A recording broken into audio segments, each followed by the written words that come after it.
அன்பிற்குரிய சகோதர சகோதரிகளே, உங்கள் மீது இறைவனின் சாந்தியும் சமாதானமும் நிலவட்டுமாக. உங்கள் மத்தியிலே இஸ்லாம் சம்பந்தமாக ஒரு சில நிமிடங்கள் பேசுவதற்கு ஆசைப்படுகிறோம்.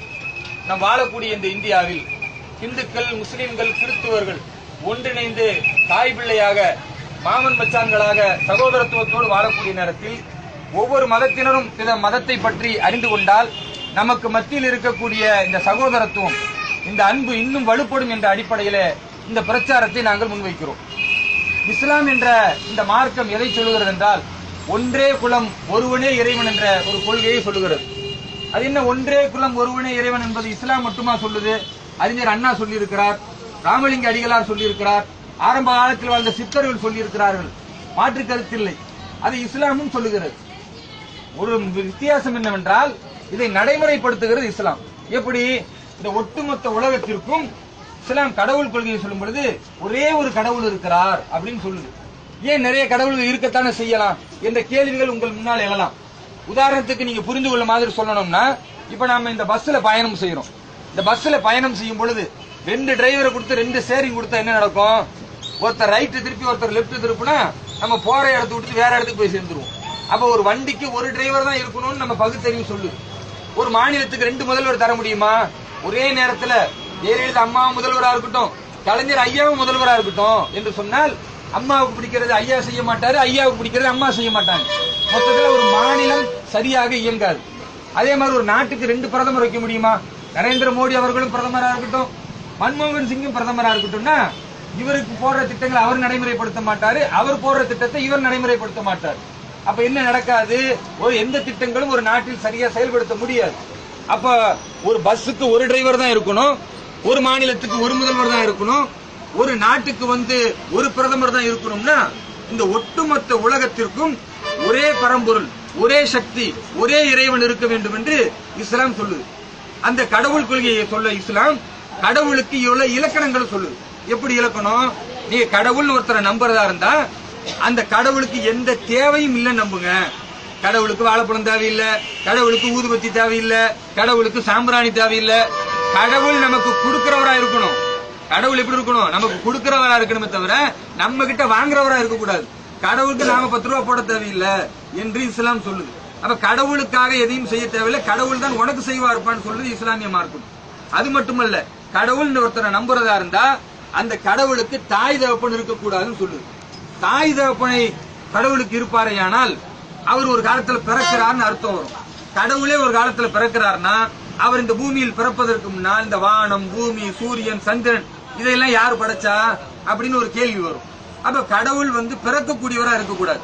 சரி, கடவுளுக்கு புள்ள குட்டியாவது இருக்கலாமா? அதுவும் இல்லைன்னு இஸ்லாம் சொல்லுது. ஏன்? மனிதனுக்கு தான் பிள்ளை குட்டி தேவை. ஒரு மனிதன் எதற்காக? திருமணம் முடித்து அந்த சந்தோஷத்துக்கு பிள்ளை என்றால் கூட நீண்ட நாள் எதிர்பார்ப்பு, நம்ம வயதான காலத்துல பார்க்கணும், நம்ம உடம்பு முடியாம நோயிற்று போனால் கவனிக்கணும், நாம் இறந்து போய்விட்டால் நல்லடக்கம் செய்ய வேண்டும். இதுக்கு தான் நம்ம பிள்ளைகளை பெற்றெடுக்கிறோம்.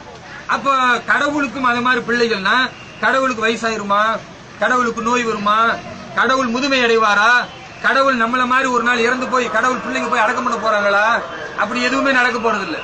அப்ப கடவுளுக்கு பிள்ளைகளும் தேவையில்லை, தாய் தகப்பனும் தேவையில்லை, பிள்ளைகளும் தேவையில்லைன்னா அப்ப கொண்டாட்டி மட்டும் கடவுளுக்கு எதுக்கு? கடவுளுக்கு மனைவியும் இல்லை என்று இஸ்லாம் எங்களுக்கு சொல்லுகிறது. அப்ப இதுதான் இஸ்லாத்தினுடைய கடவுள் கொள்கை. அது மட்டுமல்லாமல் இறுதியாக கடவுளை பற்றி இஸ்லாம் சொல்லும் பொழுது, நீங்க கடவுள்னு ஒருத்தரை நம்புவதாக இருந்தால் கடைசியாக என்ன நம்ப வேண்டும்? கடவுளுக்கு நிகராக யாரும் இல்ல. ஒருத்தரை கடவுள் நம்பிட்டா இவர் கடவுளை மாதிரி அருள் பாலிப்பாரு, இவர்கிட்ட போனா கஷ்டம் நீங்கிரும், இவர்கிட்ட போனா வறுமை அகன்று விடும், இப்படித்தானே இன்னைக்கு நம்புறோம். இன்னைக்கு அப்படி நம்புறதுனாலதான் ஒரு ஜோசியக்காரன் கூட நம்ம கூட ஏமாத்திடுறான்.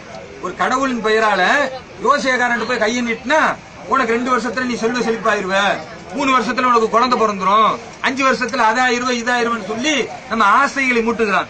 நம்ம அதே ஜோசியக்காரன்ட்ட, ஏப்பா காலையில இருந்து சாயந்தரம் வரைக்கும் கூட உட்காடுறேன், முதல்ல நீ சொல்லு உனக்கு எத்தனை பேர் ஜோசியம் பார்க்க வருவாங்கன்னு கேளுங்க, அவன் மண்டையை சொல்லுவான் அது தெரியாதுங்க.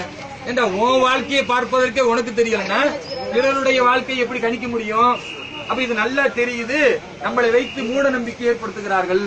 அதே மாதிரி நல்ல நேரம் கெட்ட நேரத்தை நம்ம நம்புறோமா இல்லையா? ஒரு குறிப்பிட்ட நேரத்தை நல்ல நேரம்ன்றோம், ஒரு குறிப்பிட்ட நேரத்தை கெட்ட நேரம்ன்றோம். கொஞ்சம் யோசிச்சு பாருங்க.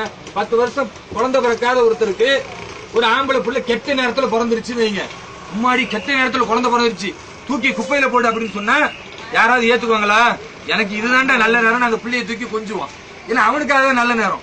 சரி, ரொம்ப நல்ல நேரம் நினைக்கிற ஒரு நேரத்துல தான் விரும்பக்கூடிய ஒரு தாய் இறந்துட்டாங்கன்னு வைங்க, அவனுக்கு போய் வாழ்த்து சொல்ல முடியுமா? கங்க்ராச்சுலேஷன், உங்க அம்மா நல்ல நேரத்துல செத்து போயிட்டாங்கன்னு சொன்னா அடிச்சு மண்டையை உடைச்சிருவான். ஏன்டா எங்க அம்மா செத்தது உனக்கு நல்ல நேரமா தெரியுதா என்று சொல்லி வருத்தப்படுவான்.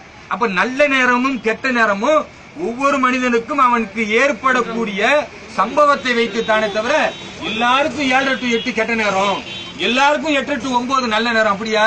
அப்படி கிடையாதுன்னு இஸ்லாம் சொல்லுது. அப்ப கடவுளுக்கு நிகராக எதையும் கற்பிக்க கூடாது. கடவுள் நாடினால் ஒரு மனிதனை நல்லா உயர்வுபடுத்துவார், கடவுள் சோதிக்க நாடினால் சில நேரங்களில் கஷ்டங்களை தருவார் தவிர ஒரு மனிதன் இன்னொரு மனிதனுடைய வாழ்க்கையை மாற்றி அமைக்கவே முடியாது என்று இஸ்லாம் கடவுள் நம்பிக்கையை சொல்லுகிறது. இது சுருக்கமாக சொல்ல வேண்டும் என்றால் இந்த ஒட்டுமொத்த உலகத்திற்கும் ஒரே ஒரு இறைவன் என்று இஸ்லாம் சொல்லுகிறது. அந்த இறைவனுக்கு எந்த தேவையும் இல்லை என்று சொல்லுகிறது. அந்த கடவுளை நம்பக்கூடியவர்களாக இருந்தால் கடவுளுக்கு பிள்ளை இல்ல, தாய் தகப்பன் இல்ல, மனைவி இல்லை என்று நம்புவதற்கு சொல்லுகிறது. இறுதியாக கடவுளுக்கு நிகராக யாரும் கிடையாது. இதுதான் இஸ்லாத்தினுடைய கடவுள் கொள்கை. இப்ப இதுக்கு பேரு தான் ஒரே இறைவன் சொல்லுவாங்க, ஓரிரை கொள்கை. ஒன்றே குலம்னா என்ன? ஒன்றே குலம்னா நாம் அத்தனை பேர்களும் ஒரு தாய் மக்கள் அப்படின்னு இஸ்லாம் சொல்லுது. ஒரு தாய் மக்கள்னா என்ன? நமக்குள்ள ஜாதி கிடையாது, நமக்குள்ள மத வேறுபாடு கிடையாது, நமக்குள்ள மொழி வேறுபாடு கிடையாது, நமக்குள்ள இன வேறுபாடு கிடையாது. முதல்ல மனிதனை மனிதனா பார்க்கணும் என்று இஸ்லாம் சொல்லுது. இதை எப்படி நாம புரிஞ்சுக்கணும்னு பாத்தீங்கன்னா, முஸ்லிம்கள் தொழுகையில நீங்க பார்த்திருப்பீங்க, இல்ல வரிசை அல்லாஹ் அக்பர் இப்படி நிப்போம், ஒட்டி ஒட்டி தான் நிப்பாங்க. இவர் எந்த ஜாதியில இருந்து வந்தாரு, உரசுறாரு, தீட்டுப்பட்டுருமோ நினைக்க மாட்டோம். இவர் எந்த ஜாதியில இருந்து வந்தாரு, உரசுறாரு அப்படிலாம் நினைக்க மாட்டோம். இங்கிட்டு ஒரு மனுஷன் நிக்கிறான், இந்த பக்கம் ஒரு மனுஷன் நிக்கிறான், மனிதனாகத்தான் பார்க்கப்படுமே தவிர இவர் எந்த ஜாதியில இருந்து வந்தார், அவர் எந்த ஜாதியில இருந்தாரு அது பார்க்கறது கிடையாது. ஆனா பல இடங்கள் நீங்க பாத்தீங்கன்னா ஒருத்தர் ஒரே மதத்தில் அவர் அந்த கடவுளை தான் கும்பிடுவாரு, இன்னொருத்தர் இருப்பாரு அவரும் அந்த கடவுளை கும்பிடுவாரு. ஆனா முதல்ல கும்பிட்டவர் நெத்தியில் பிறந்தாரு, உயர்ந்த ஜாதி என்ற காரணத்தினால் அவர் கடவுளை நெருங்க முடியும். ஒருத்தர் அக்கல்ல இருந்து பிறந்திருப்பாரு, ஒருத்தர் தொடையிலிருந்து பிறந்திருப்பாரு, அவர் தாழ்த்தப்பட்டவர் என்ற காரணத்தினால் அந்த கடவுளை தான் அவர் வழிபடுவாரு. ஆனா கிட்ட நெருங்க முடியாது, தொட முடியாது. ஏன்? கடவுளுக்கு சீட்டாயிரும். அப்ப ஒரு கடவுளை வணங்கும் பொழுது 2 விதமான நம்பிக்கை இருக்கிறத பார்க்கிறோம்.